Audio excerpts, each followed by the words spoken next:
தொடர்ந்து 6வது ஆண்டாக மேட்டூர் அணையில் இருந்து நீர் திறப்பதில் தாமதம் ஏற்பட்டுள்ளதால் குறுவை சாகுபடி பாதிக்கப்பட்டுள்ளதாக விவசாயிகள் வருத்தம் தெரிவிக்கின்றனர்.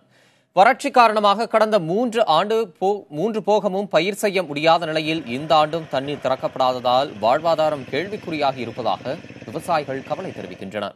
குறைந்த அளவே நீர் தேவைப்படும் பருத்தி, எள் உள்ளிட்டவைகளை சாகுபடி செய்யக்கூட தண்ணீர் இல்லை என்றும் அவர்கள் வருந்துகின்றனர்.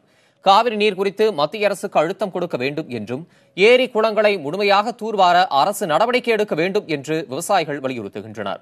மேலும் மாற்று விவசாயம் குறித்து அறிவுரை வழங்க வேண்டும் என்றும் விவசாயிகள் கோரிக்கை விடுக்கின்றனர். இந்த தடவையும் விவசாயம் இல்லைனாக்க எங்களுக்கு மாற்று வழியே கிடையாது. இந்த பருத்தி எள்ளுங்கிறாங்க, கோடை சாகுபடிங்கிறாங்க. கோடை சாகுபடி அதுவும் பண்ண முடியாது. எங்களுக்கு நெல்லை தவிர வேற வழியே இல்லை. இந்த தடவை விவசாயம் பண்ணலன்னா சுத்தமா உணவுப் பொருள் தட்டுப்பாடு ஏற்படுறதுக்கான வாய்ப்பு உண்டு. காவிரி மாவட்டங்களில் மட்டும் 1176 ஏரிகள் இருக்கின்றன. இந்த ஏரிகளை உடனடியாக தூர்வாரி தண்ணீர் சேமித்து வைத்திருந்தால் மட்டுமே இடைக்காலங்களில் நெருக்கடி ஏற்படுகின்ற நிலையில் அந்த தண்ணீரை பயன்படுத்த முடியும் என்பதை அரசு புரிந்து கொண்டு இதை உடனடியாக செய்ய வேண்டும். இங்கு இருக்கின்ற விவசாயிகளுக்கு நெல்லை தவிர மாற்று தொழில்நுட்பம் என்பது தெரியாது.